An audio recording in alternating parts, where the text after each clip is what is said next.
Bismillahirrahmanirrahim. Assalamualaikum everyone and welcome to Easy Medical by Dr. Lare. आज का हमारा topic है piriformis syndrome. Piriformis syndrome piriformis muscle के tight होने की वजह से होता है। पिरिफॉर्मिस मसल हमारे हिप के एरिया में मौजूद एक मसल होता है। जब ये मसल टाइट हो जाता है जिसकी वजह से पेशेंट्स को उसके हिप के एरिया में पेन फील होता है और ये पेन हिप के अलावा back of the thighs and leg तक भी जा सकता है। पिरिफॉर्मिस सिंड्रोम का पेन ज़्यादातर बैठे रहने के 10 to 15 मिनट्स बाद स्टार्ट होता है। आए आज के इस लेक्चर में हम पिरिफॉर्मिस सिंड्रोम को डिटेल से डिस्कस करते हैं। हम देखते हैं कि पिरिफॉर्मिस और शियाटिका में क्या डिफरेंस है, हम इस कंडीशन को कैसे डायग्नोस कर सकते हैं और क्या क्या ट्रीटमेंट ऑप्शंस हमारे पास अवेलेबल हैं। लेक्चर को डिटेल में स्टार्ट करने से पहले it's a request, kindly channel को लाइक शेयर एंड सब्सक्राइब ज़रूर कर दें ताकि आगे आने वाली इन्फॉर्मेटिव वीडियोस आसानी से आप तक पहुंच सकें। What is piriformis syndrome? So ये एक ऐसी कंडीशन होती है जो कि शियाटिक नर्व की इरिटेशन की वजह से होती है। जब पिरिफॉर्मिस मसल किसी रीज़न की वजह से ओवर यूज़ होता है, उसमें स्वेलिंग होती है या इंजरी होती है, तो उसके पास से गुजरने वाली शियाटिक नर्व कंप्रेस हो सकती है। जब शियाटिक नर्व कंप्रेस होती है तो पेशेंट्स को उसके बटक के एरिया में पेन और नमनेस फील होती है और ये पेन बटक के एरिया से पोस्टीरियर थाई तक भी जा सकता है और काफ मसल्स तक भी जा सकता है। इसके सिम्टम्स बॉडी के वन साइड पे भी फील हो सकते हैं अगर वन साइड की शियाटिक नर्व कंप्रेस है, लेकिन अगर दोनों साइड की लेफ़्ट एंड राइट दोनों साइड की शियाटिक नर्व कंप्रेस हो रही है तो सिम्टम्स दोनों साइड पर भी फील हो सकते हैं। सो लेक्चर को फर्दर डिटेल में डिस्कस करने से पहले हम ये देख लेते हैं कि पिरिफॉर्मिस मसल क्या होता है और इसका बॉडी में क्या इम्पॉर्टेंट रोल है। डायग्राम में आपको जो ग्रीन कलर का मसल शो हो रहा है ये पिरिफॉर्मिस मसल है। सो ये एक पेयर शेप मसल होता है जो कि ग्लूटियल रीजन के अंदर मौजूद होता है। ये हिप की abduction, external rotation and extension के लिए रिस्पॉन्सिबल है। ये हिप की एबडक्शन है। एबडक्शन स्टैंडिंग में भी हो सकती है जिसमें हम हिप जॉइंट को अवे फ्रॉम द बॉडी लेके जाते हैं।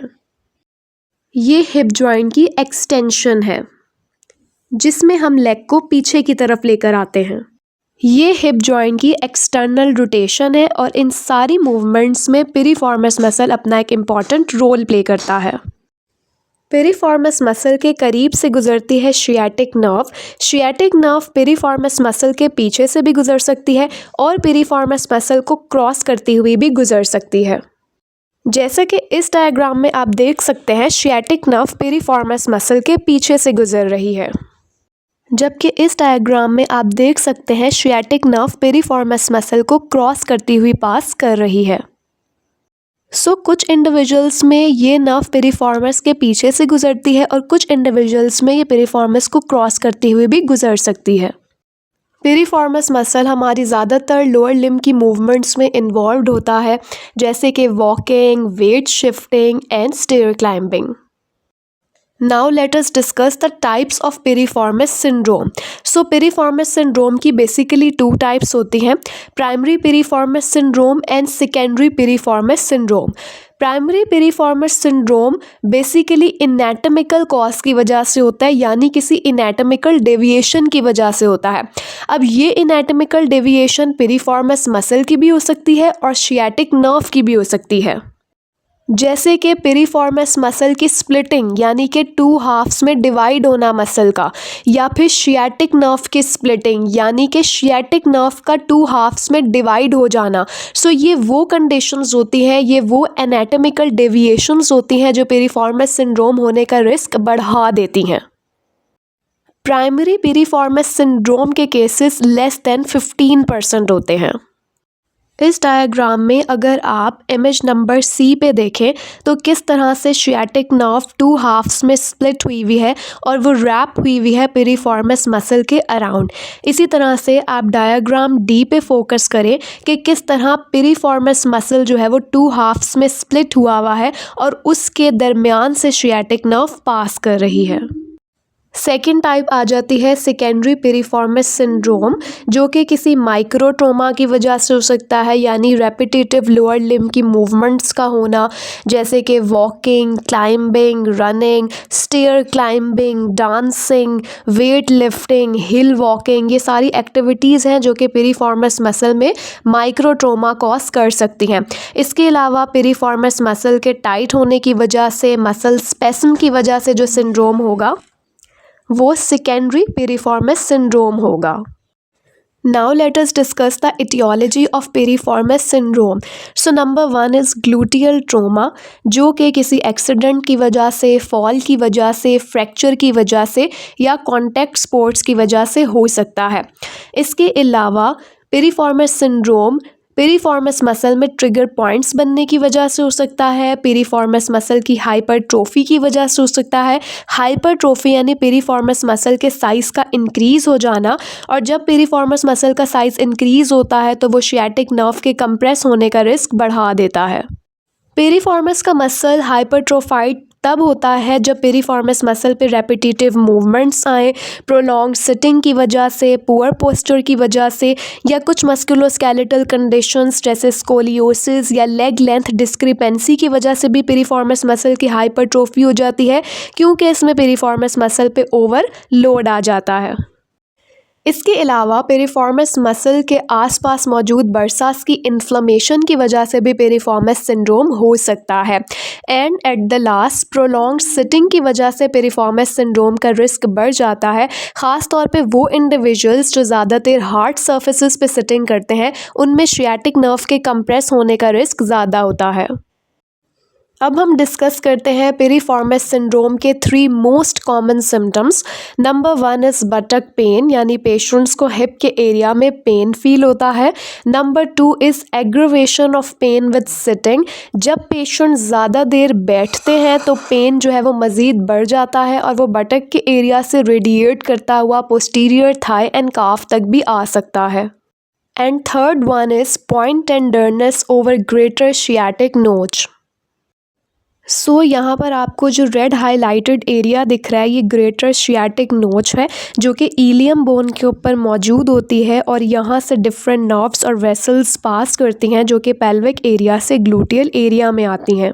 सो पिरिफॉर्मिस सिंड्रोम में जब हम पेशेंट के इस एरिया को पाल्पेट करते हैं तो पेशेंट्स को टेंडरनेस यानी कि तकलीफ़ महसूस होती है। इस एरिया में टेंडरनेस पेशेंट्स को इसीलिए फील होती है क्योंकि पिरिफॉर्मिस के मसल की टाइटनेस की वजह से नर्व इसी लेवल पर कंप्रेस हो रही होती है। इसके अलावा पेशेंट्स के अंदर दूसरे क्लिनिकल फीचर्स यानी साइन एंड सिम्टम्स भी मौजूद हो सकते हैं, जैसे कि लो बैक पेन का होना, नमनेस का फील होना लोअर लिम्ब में, पैरेस्थीसिया यानी कि एबनॉर्मल सेंसेशंस का फील होना। इसके अलावा वॉकिंग, सिटिंग, स्टैंडिंग, स्क्वाटिंग यानी लोअर लिम्ब की जितनी एक्टिविटीज़ होती हैं, ये एक्टिविटीज़ पेशेंट्स के लिए डिफ़िकल्ट हो जाती हैं पेन की वजह से। अब हम पिरिफॉर्मिस सिंड्रोम और शियाटिका में डिफरेंस को डिस्कस कर लेते हैं। ये 2 कंडीशन काफ़ी सिमिलर होती हैं, लेकिन इनमें कुछ मेन डिफरेंसेस मौजूद होते हैं। जैसे कि पिरिफॉर्मिस सिंड्रोम में शियाटिक नर्व कंप्रेस होती है मसल की टाइटनेस की वजह से, जबकि शियाटिका में शियाटिक नर्व डैमेज हो रही होती है स्पाइनल स्टेनोसिस यानी वर्टिब्रीज के दरमियान स्पेस कम होने की वजह से या फिर डिस्क हर्निएशन की वजह से।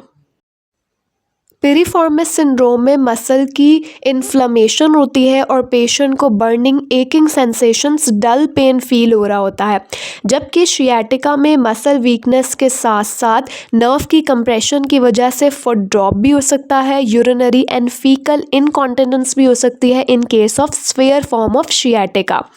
देन पिरिफॉर्मिस सिंड्रोम में जो पेन होता है वो बटक के area, back of the leg तक रेडिएट करता है, जबकि शियाटिका का पेन बटक के एरिया, लेग और साथ में रेडिएट करके फीट एंड टोस तक भी पहुंच सकता है।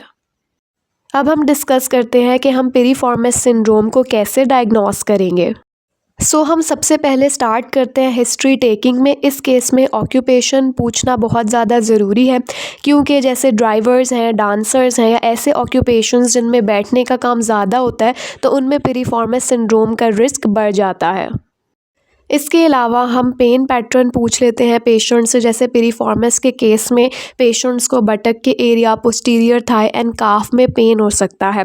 इसके अलावा हम पेशेंट से पूछ सकते हैं कि पेन के एग्रावेटिंग और रिलीविंग फैक्टर्स क्या हैं। तो पिरिफॉर्मिस सिंड्रोम के केस में पेशेंट्स ज़्यादातर ये कहेंगे कि हम जब ज़्यादा देर बैठे रहते हैं तो हमारा पेन वर्स हो जाता है।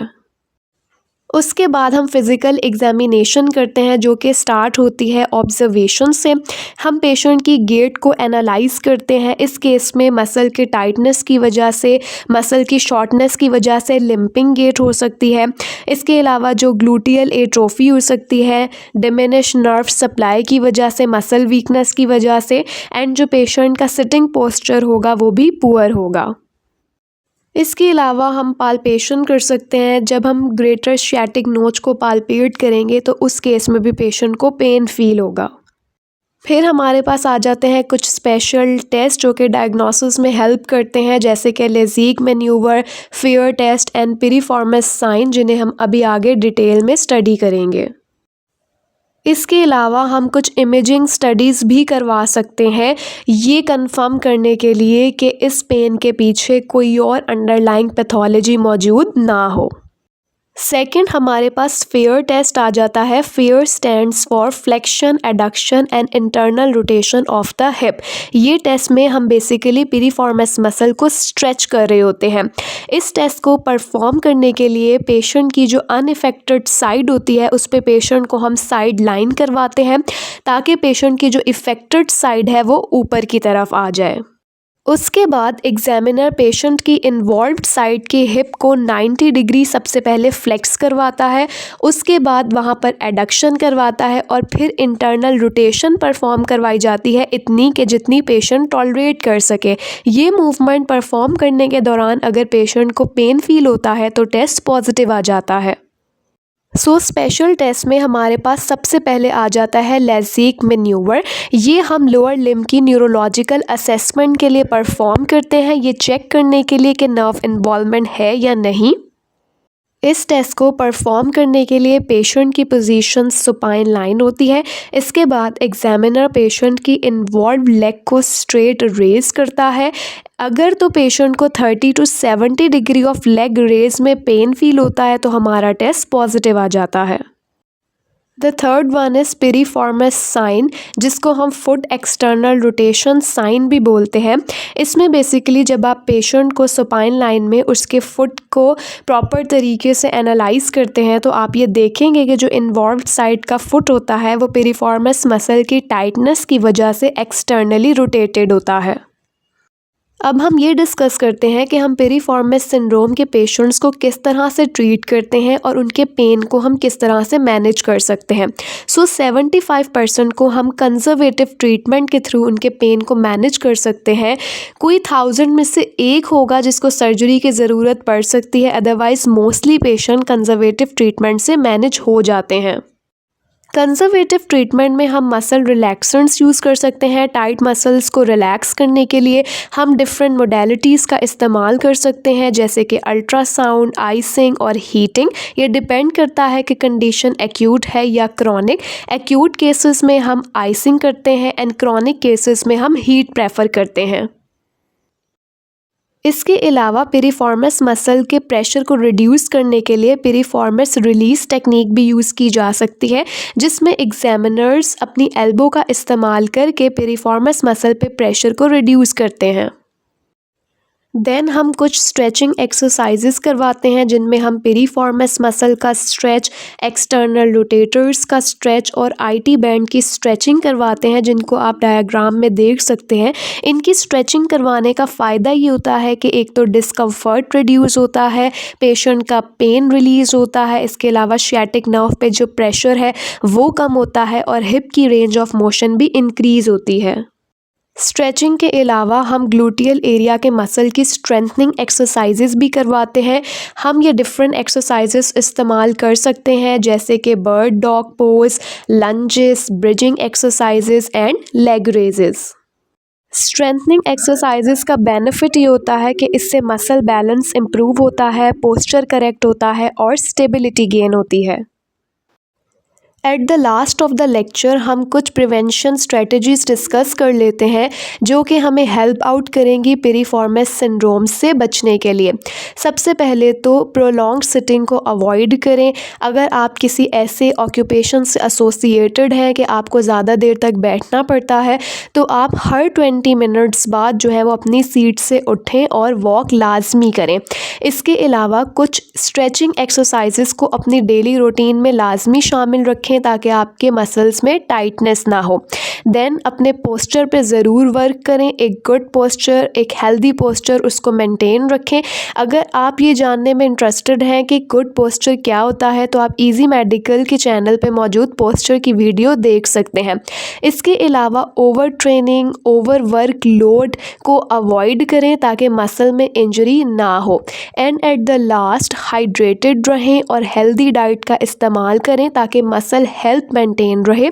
हेल्दी डाइट में आप प्रोटीन का इस्तेमाल कर सकते हैं, मीट और एग इस्तेमाल करें।